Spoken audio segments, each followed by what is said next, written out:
안녕하십니까 성도 여러분. 교과 해설 방송을 진행하도록 하겠습니다. 자, 이제 오늘부터는 제4기를 진행하도록 하겠습니다. 이제 앞으로 3개월 동안 구약 성경에서 이제 대선지서 중에서 가장 중요한 포션을 차지하고 있는 선지서 중에 하나인 예레미야, 이사야와 더불어서 쌍벽을 이루고 있는 구약의 선지서인 예레미야서를 함께 공부를 하겠습니다. 특별히 이제 예레미야라고 하는 인물을 중심으로 해서 예레미야가 어떤 기별을 전했고 그 예레미야가 기별을 전할 당시에 이스라엘의 역사는 어떤 상황이었고 주변 역사는 어떤 상황으로 흘러가고 있었고 그런 과정 속에서 하나님의 기별은 무엇인지 이런 것들을 함께 세 달 동안 공부를 하겠습니다. 12월 말까지 예레미야서를 가지고 공부를 하도록 하겠습니다. 이번 교과는 그 헝가리의 신학자인 임레 토키치라고 하는 분이 교과를 집필하셨습니다. 이분은 구약학자시고요. 그래서 구약 성경을 해석할 수 있는 능력이 탁월하신 분이죠. 그래서 이분에 의해서 이제 예레미야서를 중심으로 해서 예레미야와 관련된 이야기들이 13과로 편집이 돼서 저희들에게 교재로 주어졌습니다. 이 내용들을 근간으로 해서 교과를 같이 공부를 하도록 하겠습니다. 주변 배경과 그다음에 신학적인 이해들을 함께 다루면서 예레미야서를 이해해 나가는 그런 시간들로 갖도록 하겠습니다. 교과의 저자가 그 예레미야서의 키워드를 우리에게 좀 제시해주고 있습니다. 그 키워드는 미이탄이라고 하는 것입니다. 미이탄은 미라고 하는 것은 이제 미카엘에서도 미가 나오지 않습니까? 미후 누구인가 누구라고 하는 그런 뜻입니다. 그 다음에 이탄이라는 말은 주다, 줄 것이다 그런 뜻이죠. 그래서 누구인가 줄 것이다라고 하는 그런 단어가 뭉쳐진 미이탄은 누가 줄 것인가? 어떤 소망, 바람에 대한 이야기죠. 과연 우리에게 구원을 누가 줄 것인가? 우리가 바라는 어떤 바람을 나타낼 때에 그 강력한 바람을 나타내는 그런 용어로 이게 미이탄이 쓰였습니다. 이 용어를 토대로 해서 히브리서가 가지고 있는 독특한 그런 어떤 의미를 이제 이중적인 중의를 우리에게 제시해 주는 거죠. 그래서 강력한 소망과 바람을 담은 그런 내용들을 이 예레미야서에는 담겨져 있다. 그래서 이 예레미야서 전체를 설명하는 키워드가 된다라고 그 임레 토키치라고 하는 저자는 저희에게 설명을 해주고 있습니다. 이 미이탄, 이 소망은, 이 바람은 타락한 인류를 향한 하나님의 바람과 호소도 우리에게 또 알려주게 됩니다. 하나님은 우리를 향해서 무엇을 바라는가? 우리를 향한 하나님의 호소는 무엇인가? 그 호소에 대해서 예레미야가 하나님의 뜻을 받들어서 그 선지자로서 하나님께서 바라는 이스라엘 백성들을 향해서 바라는 바를 어떻게 전달하였고 그 전달 과정에서 이스라엘 백성들은 그것을 어떻게 받아들였는지 이런 것들을 보게 되는 거죠. 저희가 예레미야서를 읽으면서 늘 안타까워하는 것은 뭐냐면 그렇게 정말 간절하고 확실한 하나님의 선지자의 기별이 있었음에도 불구하고 이스라엘의 왕들 여호야긴 그 다음에 시드기야 같은 그런 이스라엘의 왕들은 결과적으로는 이제 그 바벨론과 이집트 사이에서 신바빌로니아와 이집트 사이에서 정치적인 줄타기를 하게 되는데 하나님의 분명한 메시지와 기별이 있음에도 불구하고 하나님의 바람과 호소가 분명하게 주어졌음에도 불구하고 그 호소를 받아들이지 않고 결국에는 멸망으로 가는, 그래서 예레미야 선지자는 탁월하고 위대한 선지자이지만 그 선지자의 사명, 이스라엘 백성들의 멸망의 운명을 막지는 못하는 그런 그래서 이스라엘 백성들의 역사가 새로운 정국으로 빠져들게 되는 여호야김 때 그 605년에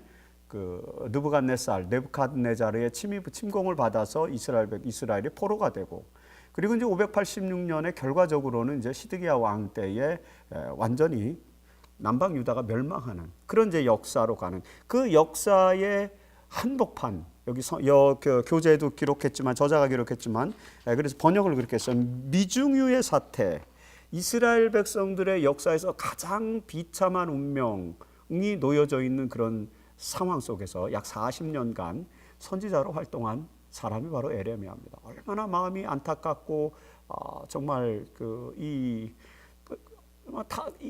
답답한 그런 이제 선지자적인 마음과 그런 심정을 저희들이 이제 예레미야서 그리고 예레미야 애가를 통해서 읽을 수가 있습니다. 그런데 여러분, 이 예레미야서를 잘 지켜보면은 읽다 보면은 오늘날 우리가 처한 선교적 상황을 상당히 많이 반영을 해줍니다. 특별한 희망의 돌파구가 보이지 않는 모든 지표라든지 그리고 기독교의 영향력, 신앙적인 영향력, 그리고 세속화의 가속화 이런 것들, 이런 문제들로 인해서 우리가 신앙적으로 굉장히 위축되어 있을 때, 하나님의 기별을 간절히 구할 때, 그럴 우리의 상황과 예레미야가 처해 있던 이스라엘 백성들의 상태가 흡사하지 않을까. 미래를 알 수 없는 것입니다. 미래가 너무 불투명한 것입니다.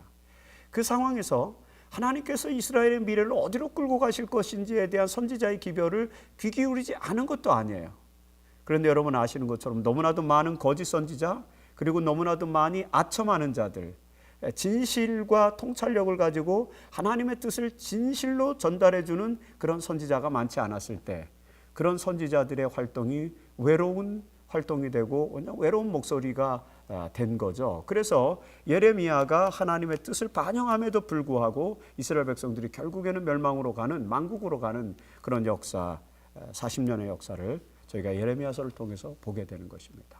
오늘 우리들의 상황, 우리들의 교회 상황, 우리들의 신앙 현실을 거기에 접목시키면서 하나님께서 보내시는 선지자들의 진정한 통찰력 있는 메시지가 무엇인지 들을 수 있는 그런 안목을 이번 한 기 동안에 키웠으면 좋겠다라고 하는 그런 생각을 해보게 되는 것입니다. 자, 오늘 교과는 이제 특별히 이제 1장은 선지자로 부름받은 예레미야에 대한 이야기죠. 예레미야가 어떻게 선지자로 부름받았는지에 대한 이제 서론적인 이야기들을 공부를 하게 되는데, 이 내용의 목표는 이런 것입니다. 선지자로 부름받는 것의 의미가 무엇이며 선지자가 받은 거룩한 소명이 무엇인지를 깨닫는다. 왜 그러냐면, 물론 그것이 이제 특정 대상인 이사야 또는 예레미야와 같은 그런 선지자들에게 이 소명이 주어졌고 선지자들을 하나님이 부르셨지만, 사실 오늘날 어떻게 보면은 만인 제사장 시대에 저와 여러분들도 다 제사장적인 역할, 그리고 어떤 면에서는 예언자적인 역할, 선지자적인 역할을 하는 사람들입니다. 특히 제7안식일 예수재림교회는 마지막 남은 무리로서 세 천사의 기별을 토대로 해서 마지막 시대를 예측하고 예언하는 그런 예언자의 역할을 갖고 있지 않습니까? 선지자라고 하는 번역, prophet, 이 선지자라고 하는 번역은 원래 예언자라는 말입니다. 그래서 예언자와 선지자는 동의어예요. 근데 이제 선지자라는 말로 많이 지금은 번역되어 있지만 이게 원래 그 예언자로 요즘은 더 통용이 됩니다. 그래서 옛날에는 이것을 선지자로 번역을 했었어요. 우리 한글말로 번역하는 그 사람들이. 근데 요즘은 이제 예언자라는 말을 더 많이 쓰기도 합니다. 이런 상황 속에서 우리도 똑같은 그런 선지자적, 예언자적인 그런 섭리의 기별을 가지고 있는 셋째 천사로서 오늘 우리들에게 주어진 소명이 무엇인지 이런 걸 함께 생각해보는 그런 중요한 요소가 되기 때문에 이 과정을 공부하는 것이 필요하다, 중요하다라고 그렇게 볼 수 있습니다. 자, 첫 번째 이제 일요일 소지에서 이제 첫 번째 소재를 저희들이 보게 되는데, 첫 번째 소재는 뭐냐면은 선지자들은 어떤 사람들이었나, 이걸 이제 가지고 공부를 하는 것입니다. 이제 예레미야가 선지자로 부름받았다고 했는데, 그리고 저희들도 어떻게 보면 마지막 시대 예언자들로서 사명을 갖고 있는데, 그 선지자라고 하는 것은 도대체 어떤 사람들이었냐, 예언자란 어떤 사람이었냐라고 하는 것이죠. 이스라엘 민족은 정치 체제이지만 사실은 종교를 기반으로 한 정치 체제입니다. 그래서 종교적 정치 집단 또는 정치적 종교 공동체 이렇게 말할 수 있죠. 그래서 이스라엘 백성들에게 있어서는 정치와 종교가 이원화되지 않았습니다. 엄밀하게 보면은. 많은 제사장들이 사내들인 회원이 되었고요. 이런 게 이제 근대 신약 시대 이스라엘에 와서도요. 고대 사회에도 마찬가지입니다. 원래 이스라엘은 신정 사회였기 때문에 왕이 존재하지 않았습니다. 하지만 이제 사울의 시대 들어서서 기원전 1000년경쯤 들어서서 이제 왕정으로 전환돼 가면서 다윗과 솔로몬에 의해서 이제 왕이라고 하는 개념이 이제 등장하는데, 왕은 하나님의 대리자입니다. 하나님이 왕이시고 그 왕이신 하나님의 뜻을 대신 가지고 정치적인 통치를 수행하는 그런 그룹들을 왕이라고 말할 수 있죠. 그러면서 여전히 이스라엘 백성들은 모세 이후에 아론과 레위 지파, 아론의 제사장직과 대제사장직과 그 다음에 레위 지파들을 중심으로 한 그런 성전 봉사, 성전 봉사를 수행하는 제사장들의 역할이 굉장히 컸습니다. 제사장들은 백성들을 하나님께 중보하는, 그래서 백성들의 죄를 하나님께로부터 용서받게 만드는 그런 중보의 사역을 수행하는 그런 직분들이 제사장이었죠. 근데 제사장이 있었고요. 그리고는 이스라엘의 종교 지도자들 중에 이제 선지자가 있었습니다. 어떤 면에서 선지자는 공식적으로 국가로부터 임명되는 것이 아니라 하나님으로부터 직접 임명되는 것입니다. 왕과 제사장은 특정한 시스템에 의해서 부름받는 거죠. 왕은 기름 부음을 받아요. 기름 부음을 받았어야 됐어요. 그래서 이스라엘의 한 나라를 대표하는 사람으로 이렇게 선택되는데, 초기에는 이제 사무엘과 같은 그런 인물에 의해서, 하나님의 대리자에 의해서 이제 기름 부음을 받았고요. 그 이후로는 이제 세습이 되는 거죠. 그래서 왕의 아들들이 왕권을 물려받는 그런 형태로 나아갑니다. 그리고 제사장은 레위 지파로부터 계속 나오기 때문에 왕과 제사장은 시스템에 의해서 움직여지는 거예요. 하지만 선지자는 그렇지 않습니다.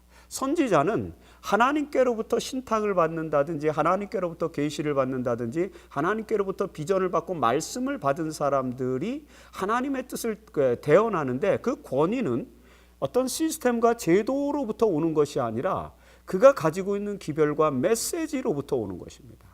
그런 선지자들이 있었어요. 물론 선지자도 사무엘이 라마나요스에 선지자 학교를 세워서 그 선지자 학교 출신들이 이렇게 선지자가 되는 계보들도 있습니다. 엘리사라든지, 그 다음에 그 전승에 의하면은 누굽니까? 니누에에서 복음을 전했던 이제 요나 같은 사람, 이런 사람들이 이제 선지자 학교 출신이었다라는 그런 이야기가 있어요. 그렇게 해서 이제 선지자 학교 출신이 공식적으로 이제 선지자가 되는 경우도 있지만, 대부분의 선지자들은 하나님이 특별한 이상을 통해서, 또 특별한 말씀을 통해서 부르시는 것입니다. 그러니까 제도권 밖의 인물이죠. 전혀 사람들이 예측할 수 없는 그런 상황 속에서 하나님의 신적인 뜻을 그대로 반영하는 그런 인물로 등장하는데, 실제로 그 선지자는 왕에게도 기별을 전하고, 그 다음에 제사장들에게도 기별을 전하고, 백성들에게도 기별을 전하고, 심지어는 외국에까지 예언을, 외국 이제 이방 나라들의 운명까지도 예언을 하는 그런 통찰력 있는 존재로 등장을 합니다. 그래서 실질적인 어떤 영적 지도력, 종교적 지도력을 갖추고 있는 거예요. 공식적이거나 제도적이진 않지만 탁월한 영적인 지도력을 갖추고 있는 것이죠. 바로 이 선지자가 오늘 우리들의 존재, 우리들의 특성을 반영해 주는 것입니다. 그래서 어떤 세속적인 제도적인 틀 속에서라기보다는 하나님의 말씀에 대한 갈급함, 진리, 그리고 하나님께로부터 받은 예언의 은사를 통한 기별, 이런 것들을 드러내는 그런 사람들이 이제 선지자죠. 그래서 이스라엘 민족에게 있어서 선지자란 이스라엘에게는 3대 직분이 있었는데, 그리고 신정사회에서 왕정사회로 변화됨에도 불구하고 왕권과 그 신권, 그러니까 이 종교적인 공동체와 정치적인 그룹 체제가 이게 결합되어 있는 그런 형태에 있었기 때문에 3대 직분은 왕, 제사장, 선지자로 볼 수 있고, 그래서 이 세 직분은 기름 부음을 받았어요. 특징이죠. 그 중에서 왕과 제사장은 제도권에서 출현했다면, 선지자는 비제도권에서 하나님의 선택에 의해서, 섭리에서 출현되기 때문에 훨씬 더 이렇게 우발적이면서도 하지만 강력한 그런 역할을 하는 그런 지도자다라고, 그것이 선지자다라는 것입니다. 굉장히 독특한 그런 개념입니다. 그래서 오늘 우리 교회가 선지자적인 역할을 어떻게 할 수 있을 것인가에 대해서 고민하게 해주는 그런 소스가 들어 있습니다. 유대 종교에서 선지자의 역할은요, 하나님의 언약, 하나님과 이스라엘 백성들 사이에서 체결된 그 언약을 충실하게 수행하도록 하기 위해서 하나님의 뜻을 그들에게 반영해 주는 사람이 선지자이기 때문에 언약과 십계명의 기초 위에서 율법을 수호한 사람들로 알려져 있습니다. 왜 그래요? 율법은 사실 하나님의 뜻을 반영하는 것이죠. 하나님의 뜻을 문서화, 성문화시킨 것, 그것이 율법책입니다. 십계명을 그래서 근대 시대에 와서도 십계명은 도덕률이라는 거죠. 도덕률이라는 것은 이제 자연법에 기초한 사상인데 모든 우주를 지배하고 있는 자연적인 원칙, 원리, 자연법, 그 자연법이 자연에 존재하는 그런 모든 자연법이 인간의 이성도 지배하는데 궁극적으로 인간들의 삶 속에서, 인간들의 인식 체계 속에서 그 자연법이 구현되는 것이 바로 도덕률에 있다는 거죠. 그래서 도덕, 양심, 이제 그것이 자연법이라는 것이죠. 근데 그 도덕률이 성문화된 것이 바로 십계명입니다. 그래서 십계명을 도덕률이라고 말하지 않습니까? 자연법, 도덕률, 이건 다 같은 개념이에요. 그래서 그 안에서 우리 인간은 자유로운 존재다라고 하는 것이 이제 임마누엘 칸트의 자유주의 사상이고, 결국에는 근대 현대의 모든 정의론이라든지 법철학이라든지 그다음에 정치체제라든지 민주주의제도, 이런 모든 것들이 다 바로 그 임마누엘 칸트의 자유주의라고 하는 사상에서 기반한 것인데, 그 자유주의는 자연법 사상에서 나온 것입니다. 근대 자연법 사상은 그 토마스 아퀴나스가 십계명을 도덕법이다, 자연법이다라고 이렇게 제시하는데 바로 그 십계명에서부터 나왔다. 이렇게 이제 우리가 볼 수 있습니다. 그래서 하나님의 뜻이 담겨 있는 하나님의 계명, 그리고 하나님의 언약, 그것을 수호하는 사람들, 선지자다. 선지자는 이 시대를 이끌어가는 시대 정신과 그리고 가장 합리적이고 올바른 법칙, 그런 것들을 지켜가면서 사람들을 이제 이끄는 그런 사람이라고 이렇게 말할 수 있는 것입니다. 선지자들은 하나님의 언약과 십계명의 기초에서 율법을 수호하다 보니까 대개 선지자의 기별은 어떤 기별이냐면은 죄와 허물을 지적하는 것입니다. 다시 말해서 율법에 따라서, 하나님의 뜻에 따라서 살지 못하는 것, 자연법의 기초에서 살아가지 못하는 왜곡된 삶의 현상과 그다음 윤리적인 문제들, 세상의 그런 흐름들, 이런 것들을 지적하는 거죠. 그래서 선지자들은 대부분 죄와 허물을 지적하는 그 역할을 맡았습니다. 그래서 선지자의 기별들은 대개 심판을 중심으로 하고 있어요. 하나님의 심판을 전하는 것이요, 돌이키지 않는 백성들에게 하나님의 심판을 전하는 것입니다. 이것이 제도권 안에서 등장하는 직분인 제사장과 뚜렷하게 대립되는 그런 직분이죠. 제사장은 중보 사역을 담당을 합니다. 선지자는 심판 사역을 담당을 해요. 그래서 제사장의 메시지는 굉장히 용서하고 가급적이면 많은 사람들을 중보하는 그런 이제 부드러운 메시지, 용서의 메시지가 많이 담겨 있다면, 선지자의 메시지는 강력하게 여호와의 날, 심판의 날이 강력하게 제시되는 것입니다. 여러분, 이런 것들을 극명하게 볼 수 있는 것이, 제가 언제 교과 방송에서 한번 말씀을 드렸는데, 열왕기 상하서와 이게 열왕기의 기록자들과 역대기의 기록자들의 차이에서 나타납니다. 역대기의 기록자들, 역대 상하는 제사장 직분에서 기록을 했어요. 열왕기 상하는 선지자 직분에서 기록을 해요. 그러니까 열왕기 상하에서는 이 이스라엘 백성, 북방 이스라엘과 남방 유다의 왕들의 그 죄를 낱낱이 지적합니다. 그래서 죄인이고 막 이렇게 죄를 지었다. 그러니까 악을 하나님의 뜻에서 돌이켜 떠나서 악으로 기울어졌다. 이런 표현들을 많이 합니다. 하지만 역대기의 기록은 그렇게 죄를 지은 왕들조차도 하나님의 용서를 통해서 그들이 사죄함을 받은 것으로 기록됩니다. 그래서 남방 유다의 가장 사악한 왕 중에 하나였던 므낫세. 이 므낫세 왕이 열왕기에서는 이제 사악한 왕으로 기록되지만 역대기에서는 선한 왕으로, 회개한, 돌이킨 왕으로 기록이 됩니다. 그것이 이제 선지자와 제사장의 차이입니다. 역대기는 제사장 기록, 그 다음에 열왕기는 선지자적 기록입니다. 선지자는 그런 기별을 전하는 거예요. 오늘 저희에게도 선지자성, 예언자성이 있다는 것은 아무래도 이 시대의 심판의 기별, 중보의 기별과 용서의 기별이 물론 당연히 포함되어 있지만, 궁극적으로 그렇게 하나님의 뜻을 따르지 않는 사람들에게는 심판이 주어진다는 기별이 같이 들어가 있는 것입니다. 선지자들은 제도권에서 나오지 않기 때문에, 일정한 과정을 밟고 나오지 않기 때문에 선지자들이 등장하는 방법, 선지자들이 기별을 받는 방법은 하나님에 의한 직접 계시입니다. 직접 계시, 또는 환상과 꿈, 세미한 소리 이런 것들로 민수기 12장 6절에는 그 비전, 이상과 꿈, 드림으로 이제 나타난다고 했고 열왕기상 19장에는 이제 세미한 소리로도 또 나타나시고 에레미야 1장 4절에 보면은 직접 계시로도 나타나는 것 우리가 보게 됩니다. 그리스도인 선교봉사 12페이지에 진리의 빛을 받은 모든 신자들은 기회가 있는 대로 이스라엘의 선지자가 가졌던 것과 똑같은 책임을 이행하여야 하는데 하나님께서는 일찍이 선지자에게 다음과 같이 말씀하셨다. 인자야 내가 널 이스라엘 족속의 파수꾼을 삼음이 이와 같으니라. 그런즉 너는 내 입의 말을 듣고 나를 대신하여 그들에게 경고하라. 이것이 선지자의 기별이라는 거죠. 이 시대가 멸망으로 같이 닿고 있는 이때에 멸망으로 가는 것에 대한 경고 그리고 그곳으로부터 구원받을 수 있는 방법에 대한 기별을 전하는 그것이 이제 선지자적인 사명인데 우리도 이스라엘의 선지자와 같은 그런 사명을 가져야 된다라는 그런 말씀을 주고 있는 것입니다. 이 첫 번째 소지에서는 이스라엘의 제도에서 선지자의 지위와 역할이 무엇인지 다시 한번 잘 논의해 보면 좋겠다라는 제안을 드립니다.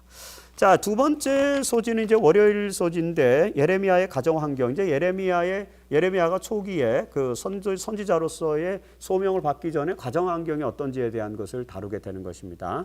예레미야는 선지자로 소명을 받기 전에 어떤 인물이었나 하는 것이죠. 예레미야 1장 1절에 보면은 비교적 자세하게 그의 배경을 설명하고 있어요. 우선 베냐민 땅 아나돗의 제사장들 중에 힐기야라고 하는 사람이 있는데 그의 아들이 예레미야였다 이거죠.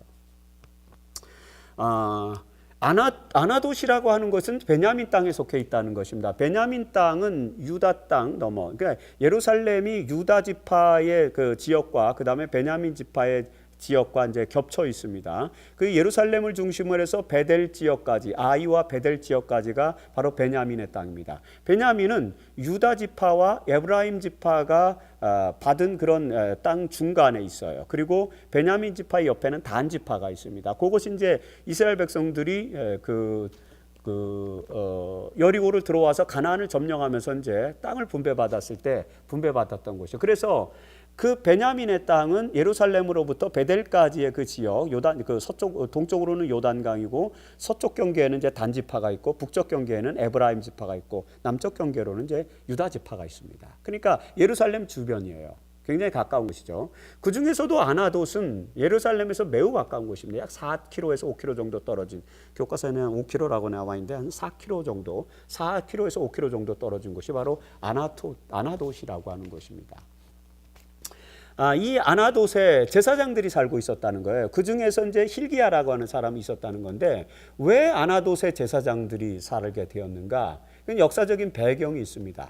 이 역사적인 배경은 이제 솔로몬의 역사로 가게 됩니다. 다윗이 죽은 다음에 이제 왕권을 이제 다윗은 솔로몬에게 밧세바의 아들이었던 솔로몬에게 왕권을 넘겨줬는데 아도니아가 반역을 일으켜요. 아도니아는 핫깃의 아들이었습니다. 그러니까 왕자였지만 핫깃의 아들이었고 밧세바의 아들이었던 솔로몬이 왕으로 임명이 되자 아도니아가 반역을 일으키는데 아도니아는 나름대로의 그런 왕제도 있었고 그 다음에 그 수하의 부하들도 이렇게 사로잡을 수 있는 그런 이제 능력이 있었어요. 그래서 다윗의 가장 용맹한 다윗의 최측근이었던 요압 장군, 그 다음에 그 당시에 바울 당시의 대제사장이었던 아비아달, 이런 사람들을 매수를 했어요. 그래서 요압과 아비아달이 이제 이 아도니아 편에 가담했는데 다행히 이제 나단 선지자라든지 그 다음에 누가 제사장, 사독 제사장 같은 이런 이제 중심 인물들은 또 여전히 이제 또 솔로몬을 지지를 하게 되죠. 그래서 이 사이에서 이제 그 대립이 있었는데 결국에는 이제 솔로몬이 아도니아의 반란을 진압을 합니다. 그러면서 이제 아도니아 측에 가담했던 이제 요압과 아비아달을 이제 처단을 하죠. 그래서 아비아달 제사장이 이제 추방돼요. 아비아달계가 추방이 되는데 그 아비아달계 제사장들이 어디로 추방되냐면은 예루살렘에서 약 한 5km 정도, 4-5km 떨어진 아나돗으로 추방이 됩니다. 그래서 추방된 제사장들이 이제 아나돗에 모여 살면서 거기에서 일가를 이루는 것. 그래서 이제 아나돗에 제사장들이 살고 있었다. 그 중에 이 예레미야는 힐기야의 아들이었다라고 이렇게 이야기합니다. 여기서 말하는 제사장 힐기야가 누구인지에 대한 신학적 해석은 논란이 있습니다. 왜냐하면 바로 요 시기 직전에 예레미야가 예레미야는 이제 요시야 13년에 등장을 하는데, 요시야 시대에 여러분 아시는 것처럼 그 예루살렘 성전이 그 보수되는 과정 속에서 hil기야라고 하는 대제사장이 거기서 이제 율법책을 발견해요. 그래서 요시야가 종교개혁을 단행하지 않습니까? 그 요시야가 종교개혁을 단행하도록 역할을 했던 인물이 대제사장 hil기야예요. 같은 이름이잖아요. 그래서 예레미야의 아버지 hil기야와 그 율법책을 발견한 hil기야가 같은 인물인가에 대한 논란이 있습니다. 그런데 같은 인물로 보기엔 좀 어렵습니다. 예루살렘에서 대제사장으로 그 hil기야는 대제사장으로 있었는데, 여기 그 예레미야의 아버지 hil기야는 이제 아나돗의 제사장 hil기야입니다. 그렇기 때문에 다른 인물이 아니었을까라고 우리가 충분히 볼 수 있는 요소들이 있습니다. 어쨌든 hil기야는 제사장 가문이었다는 거죠. 그 말은 기본적으로 레위 후손이었다는 거예요. 그래서 이 베냐민 땅에 살고 있었지만 레위 후손들, 레위 족속들은 이제 지분을 따로 받지 않았기 때문에 어쩔 수 없이 자기의 영토에서 지내지 못하는데, 아나돗의 제사장들이 모여 살 수 있도록 추방해서 거기다가 이제 자리를 마련해 줬기 때문에 아나돗의 이제 제사장들이 모여 살게 된 것이죠. 바로 그 레위 후손 출신이었다는 것입니다. 이 말은 무슨 말입니까? 일단은 다른 선지자들과 달리, 물론 이사야도 이제 굉장히 그런 이제 고귀한 집안 출신이었지만, 이 예레미야는 제사장 가문이었다는 것입니다. 뭐 선지자들 가운데는 농부도 있고 다양한 그런 직분을 가지고 있는 그런 많은 사람들이 있지만, 예레미야는 상당히 고위직 출신이었다라는 것을 우리에게 보여줍니다. 이렇게 고상한 레위 후손의 고위직 출신의 제사장 가문의 아이도 하나님의 뜻에 따라서 선지자가 될 수 있고, 그 다음에 선지자로서 정말 낮은 곳에 임해서 좀 비참하지만 신실하게 하나님의 뜻을 40년 동안 전달할 수 있었던 예레미야, 그 품성 자체가 굉장히 순종적이고 하나님의 명령에 충실한 그런 인물이었다. 우리가 본받을 만한 그런 인물이었다는 것을 알 수 있습니다. 제가 언젠가 대학교에서 설교하면서 예레미야와 엘렌 G 화이트를 이렇게 비교해서 설명한 적이 있었는데, 나중에 혹시 기회가 되면 그런 부분들도 같이 한번 보도록 하겠습니다. 예레미야는 그런 인물이었다는 것입니다. 이 예레미야가 하나님께로부터 소명을 받을 때 뭐라고 말했냐면은, 나는 아이라 말할 줄 알지 못합니다. 오라 슬프도소이다. 나는 아이라 말할 줄도 알지 못하는데 나를 왜 불렀습니까? 이런 이제 한탄 어린 고백을 하게 되는데, 이 고백은 선지자에 대한 부름이 아주 엄중한 것을 우리에게 보여주는, 선지자로 부름받는 것 굉장히 엄중한 것이죠. 그 부분은 그 다음 내용에서 또 나오니까 호저 살펴보도록 하겠습니다. 교회 증언 사권 164페이지에 주께서는 예레미야에게 그의 백성에게 전하도록 책망의 기별을 주셨다. 그것은 하나님의 권면을 끊임없이 배척한 데 대해 그들을 고발하는 기별이었다. 결국은 예레미야가 하는 기별은 뭐냐면, 국군이 멸망으로 가고 있는 이 절체절명의 위기 상황 속에서 왜 이스라엘 남방 유다가 절체절명의 국군으로 넘어가게 되었는가? 그것은 하나님의 기별을, 하나님의 경고의 기별을 거절했기 때문인 거죠. 그런 상황 속에서 이스라엘 백성들을 돌이키고자, 거기서 이스라엘 백성이라는 건 이제 지도자들, 왕이라든지 그다음에 제사장들이라든지 그다음에 이제 그 주변의 참모들, 그런 사람들을 포함하는 것입니다. 그래서 책망의 기별, 고발의 기별, 이런 것들을 끊임없이 예레미야는 전달한 것입니다. 그런 기별을 전해야 되기 때문에 선지자는 이제 많은 고난과 역경을 자초할 수밖에 없는 그런 직분에 있는 사람들이기 때문에 굉장히 엄중한 그런 직분이었다. 그래서 선지자의 부름의 엄중성을 예레미야는 어린 시절부터 이미 알고 있었다라는 것을 우리가 이해할 수 있습니다. 여기선 아나돗의 제사장들은 어떤 역할을 했을까, 이런 부분 같이 좀 생각해 보면 좋을 것 같습니다. 자, 화일소지 세 번째 소재는 예레미야가 이제 선지자로 부름받은 상황을 우리가 좀 정리를 해보는 것입니다. 선지자로 부름받은 예레미야라는 거죠. 자, 예레미야가 선지자로 부름받은 때는 성경에 분명히 묘사하고 있습니다. 언제냐면 예레미야 1장 2절에 보면 요시야가 다스린 지 13년입니다. 그러니까 요시야 왕 때죠. 요시야 왕 다음에는 이제 여호아스가 등장하고, 아주 여호아스는 3개월 정도 통치를 하고 바로 여호야김에게 넘어갑니다. 그 여호야김 때에 바벨론의 1차 침공이 일어나서 605년에 다니엘을 비롯한 이제 귀족들과 왕족들이 포로로 잡혀가고, 그 다음에 이제 여호야긴 왕이 등장하고, 그 다음에 이제 시드기야 아시리아가 등장하면서 586년에 이제 남방 유다가 멸망하는데 그 과정으로 가는 거죠. 그래서 요시아가 다스린 지 13년은 627년이에요. 586년에 남방 유다가 멸망하니까 그때까지 예레미야는 기별을 전하다가 죽게 되니까 예레미야는 약 한 40년 정도 선지자로 활동을 했다는 것을 우리가 알 수 있겠죠. 이 기원전 627년 이 시기는 언제인가? 기원전 627년은 이제 아시리아가 점점 이제 그 세력을 잃고 아시리아는 기원전 720년경 사르곤 1세 때의 최전성기를 맞이하다가 그 이후로는 이제 점점 약해지면서 새롭게 부강하는 이제 엘람에서부터 올라오는 신바빌로니아 네부카드네자르가 이제 등장하죠. 나보니도스가 이제 나보니도스가 아니고 나보니도스는 이제 마지막 부분에서 이제 인물이고 이 나보폴라사르 이런 이제 인물들이 등장하면서 이제 신바빌로니아가 부각되는 그런 시기였습니다. 신바벨로니아가 이제 강성해지면서 신바벨로니아가 이제 고대 메소포타미아 오리엔트 문명을 통일하기 직전에 그 시기에 이제 예레미야가 선지자로 부름을 받은 것입니다. 그러니까 선지자는 하나님의 역사의 섭리에 의해서 신바빌로니아가 강성해질 것을 알았기 때문에 아시리아를 의존해서도 안 되고 이미 아시리아는 거의 이제 멸망해 가고 있으니까 이제 이 이집트의 파라오를 의존하면 안 된다. 는 그 기별을 계속 전했어요. 하지만 아시리아가 멸망을 하고 신바빌로니아가 이제 새롭게 부상하니까 남방 유다의 왕들은 이때를 기회로 해서 이 그 메소포타미아 지방의 이제 그 왕들과 한번 대립해 보자. 그러려면 이집트랑 연대해야 된다. 이런 생각을 가졌던 거죠. 생각이 짧았던 것입니다. 하나님의 계시의 섭리를 잘 알지 못했던 그런 시기였다라고 이제 이렇게 우리가 생각해 볼 수 있습니다. 나중에 계속 저희가 이런 얘기를 더 많이 하게 될 것 같습니다. 하나님은 예레미야를 어떻게 선지자로 부르셨습니까? 말씀을 직접 줬어요. 직접 계시로 이제 부르셨다. 하나님께서 예레미야에게 말씀을 주시는 것입니다. 너를 내가 선지자로 삼겠다. 선지자 역할을 감당하라 이런 식이죠.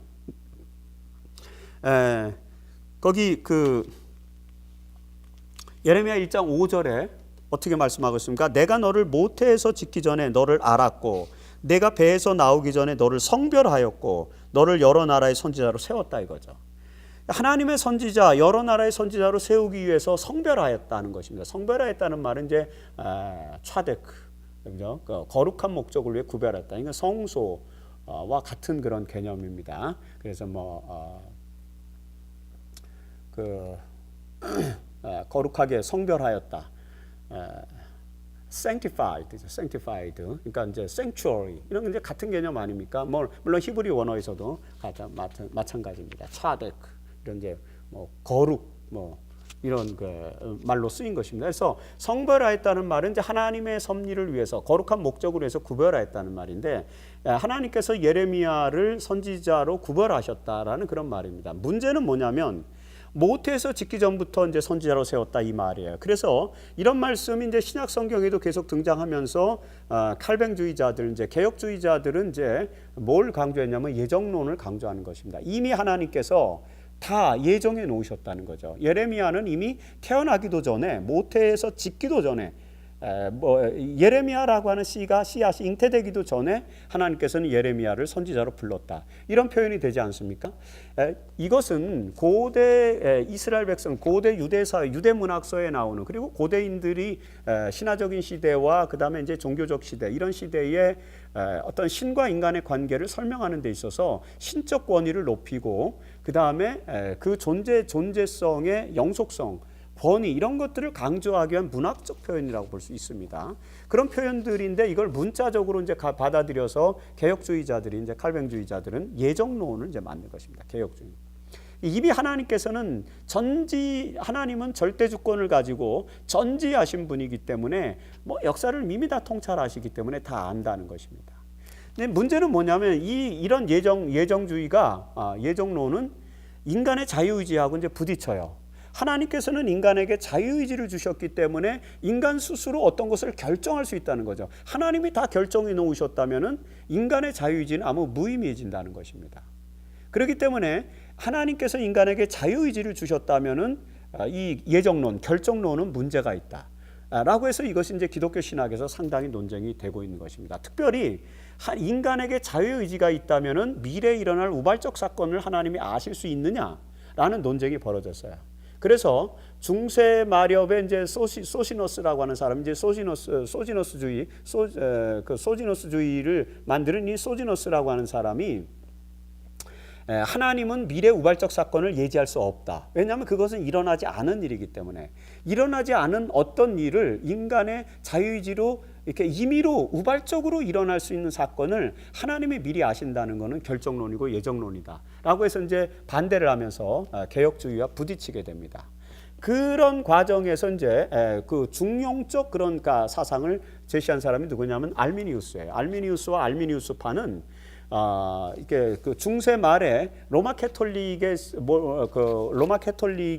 그런 학자들이 이 예정과 예지에 대한 문제, 미래 우발적 사건을 어떻게 해석할 것인지에 대해서 이제 연구를 한 학자들, 특히 이제 몰리나와 같은 그런 이제 학자가 있었는데, 중세 캐톨릭에 그 몰리나가 제시한 중간 지식, 이 개념을 받아들여서 알미니우스는 미래 우발적 사건, 일어나지 않은 사건을 하나님이 아실 수 있느냐에 대한 답을 줬어요. 어떻게 했냐면은 미래 어떤 일이 일어날 수 있을 것을 다 아시는, 미리 예지하시는 건 아니고 그것이 뭐 결정된 것은 아니다. 그러나 어떤 상황들이 전개되어지면은 그 전개된 상황들을 원인 관계를 추정해서 하나님은 미래에 어떤 일이 일어날 것을 아실 수 있다.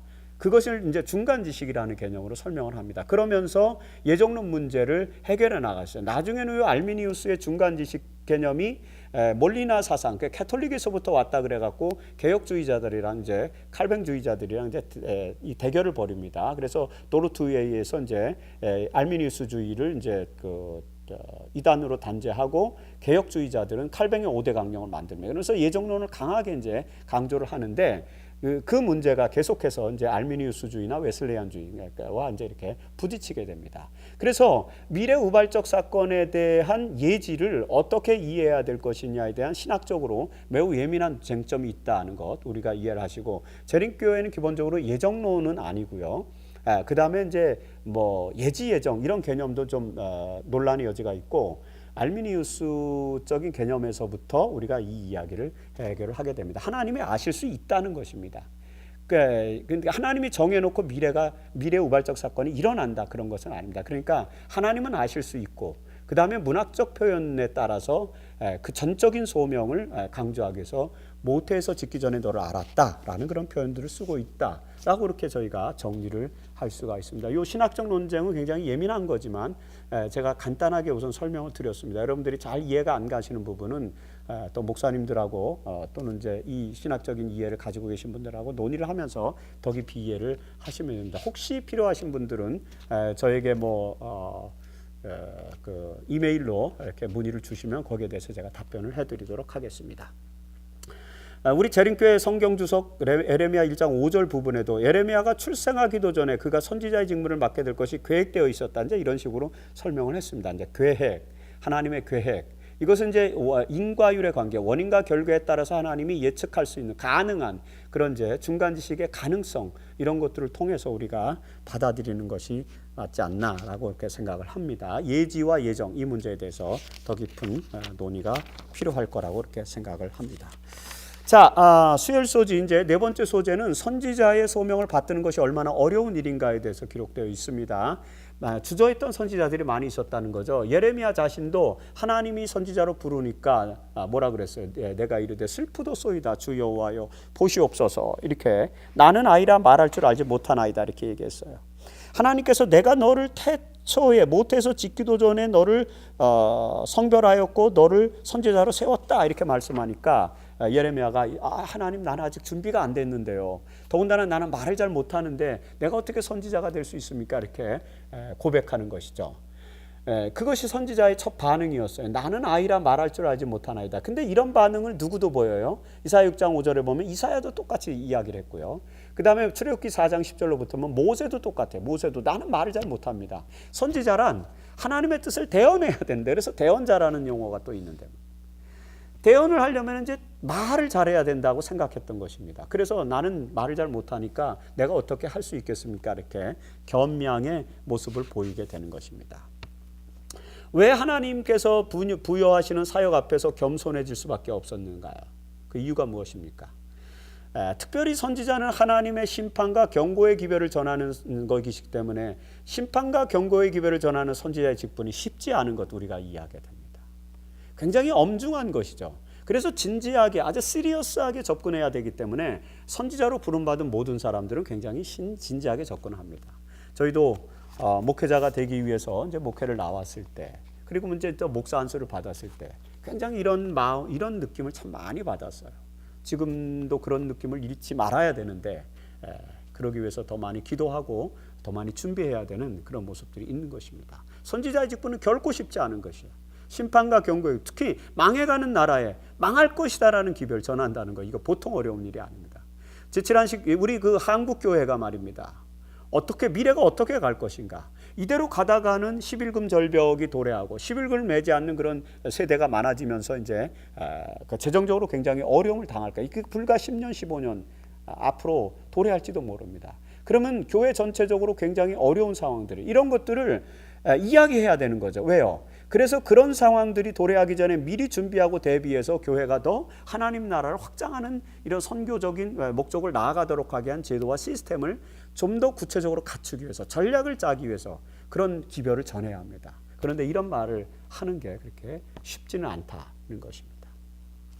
이렇게 어려운 직분, 어려운 상황 속에서 겸손한 마음으로 이렇게 힘들고 어려워할 때 하나님께서는 어떻게 그 선지자들을 독려하십니까?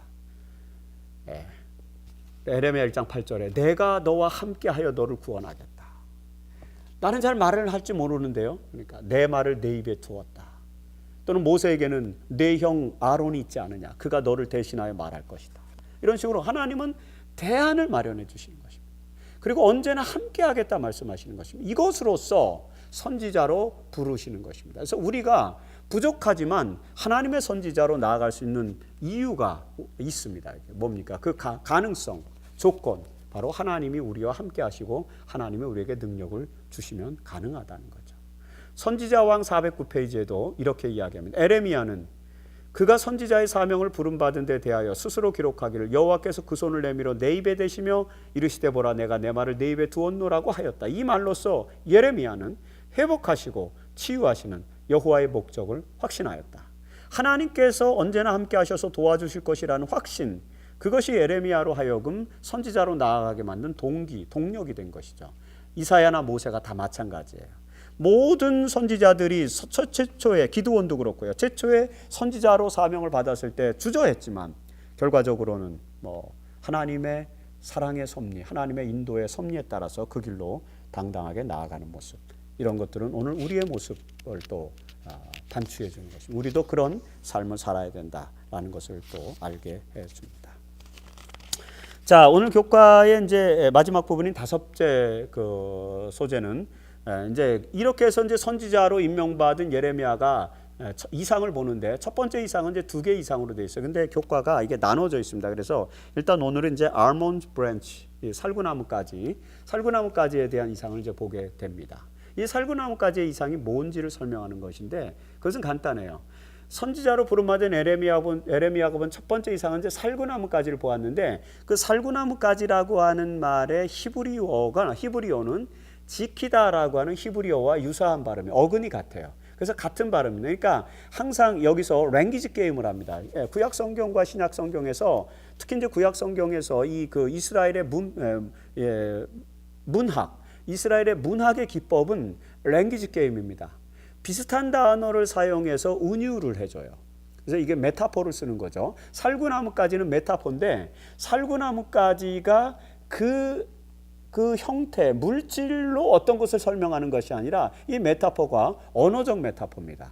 그래서 살구나무까지라고 하는 언어의 표현은 지키다라는 표현과 유사한 것입니다. 그래서 성경에 보면은 살구나무까지를 보나이다 이렇게 이야기하죠. 그래서 내가 너를 지키리라는 그런 말, 내 말을 지킬 것이다 라는 말과 연결되어 있는 것입니다. 바로 그래서 이 말, 이것은 뭐냐면 내가 내 입술에 준 말, 하나님의 예언, 반드시 지켜질 것이다 라는 약속을 주시는 것입니다. 그래서 이 약속을 토대로 해서 이제 그 예레미야가 선지자로 용기 있게 나갈 수 있는 그런 힘과 동력이 되는 거죠.